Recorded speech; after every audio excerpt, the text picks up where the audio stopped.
मेरी कहानी। मेरे पति ने जब मुझे अपनी बेटी के टीचर के साथ पकड़ लिया। मेरा पति हमेशा से ही एक असभ्य, बेताब और घमंडी किस्म के इंसान रहे हैं। मैंने अपनी बेटी और परिवार वालों की वजह से उन्हें कभी नहीं छोड़ा। हम दोनों को एक दूसरे से शादी करने के लिए मजबूर किया गया था। ऐसा इसलिए क्योंकि हम दोनों के पिता के बीच एक व्यवहारिक समझौता हुआ था, जिसकी वजह से मेरा रिश्ता उनके साथ तय हो गया। मेरे परिवार में शादियों का ऐसा ही पैटर्न चल रहा है जिससे मुझे सबसे ज़्यादा नफरत है। मुझे कभी भी किसी ऐसे व्यक्ति के साथ रहने का मौका नहीं मिला जिससे मैं प्यार कर सकूं।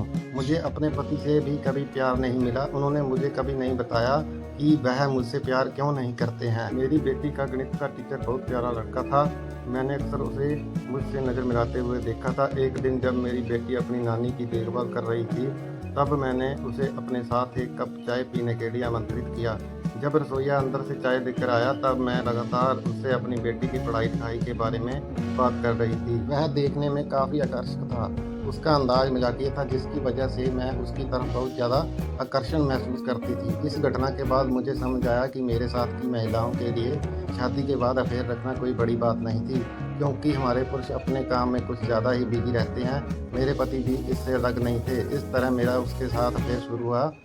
मेरी कहानी में मेरे शरीर पर ज़्यादा बाल होने की वजह से मेरे पति ने मुझे छोड़ दिया। अपनी बेटी के टीचर के साथ एक्स्ट्रा मैरिटल अफेयर रखने पर मुझे कोई पछतावा नहीं था। ऐसा इसलिए क्योंकि मुझे एक ऐसे व्यक्ति से प्यार और अटेंशन मिल रहा था जो जानता था कि एक महिला को खुश कैसे रखा जाता है।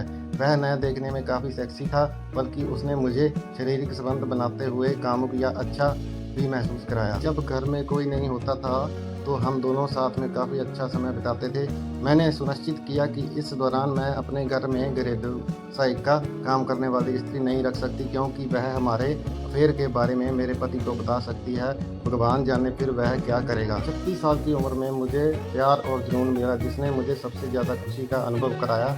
लेकिन जैसा ही हर सामान्य अफेयर की कहानी में होता है, एक दिन मेरे पति ने मुझे पकड़ लिया। ऐसा तब हुआ जब मैं और मेरा प्रेमी एक दूसरे को अपनी कल्पनाओं से भरी कुछ सेक्सुअल तस्वीरें भेज रहे थे। इस दौरान मैंने अपने पति और बेटी की घर वापस आते हुए की आवाज़ सुनी।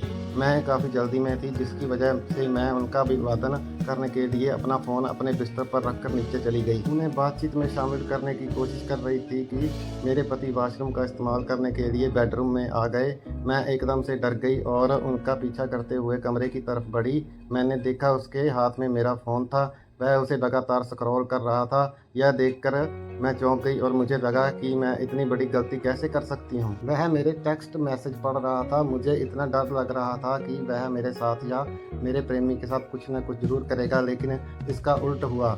उसने मुझसे शांति से पूछा, इस बारे में कौन जानता है? मैंने कहा, कोई नहीं। उसने फ़ोन को ज़मीन पर फेंक दिया और उसके टुकड़े टुकड़े कर दिए। निराश होकर उसने अपनी उंगलियों को अपने बालों में घुमाते हुए कहा, मैं नहीं चाहता कि हमारी बेटी इन सब चीज़ों से प्रभावित हो। किसी को भी इस बारे में पता नहीं चलना चाहिए। मुझे परवाह नहीं है कि आप किसके साथ क्या कर रही हो, लेकिन एक परिवार के रूप में हमारी प्रतिष्ठा दांव पर नहीं लगनी चाहिए, वरना इसका अंजाम बहुत बुरा होगा। अपने पति की इन बातों को सुनकर मैं पूरी तरह चुप रही, लेकिन इस दौरान मुझे इस बात का एहसास हुआ कि उसे मेरी बिल्कुल भी परवाह नहीं थी। हमारी शादी पूरी तरह फर्जी थी। अगर मेरे पति ने कभी मेरी परवाह की होती तो वह मुझसे कभी ऐसा नहीं कहता। वह मुझे डराता धमकाता, लेकिन ऐसा नहीं हुआ। मैं भी काफ़ी खुश थी कि उसे मेरे अफेयर से कोई दिक्कत नहीं थी, बेशर्ते मैं इसे बस पकड़ रखूं। मुझे पता था कि मैं यह सब बहुत आराम से कर सकती हूँ।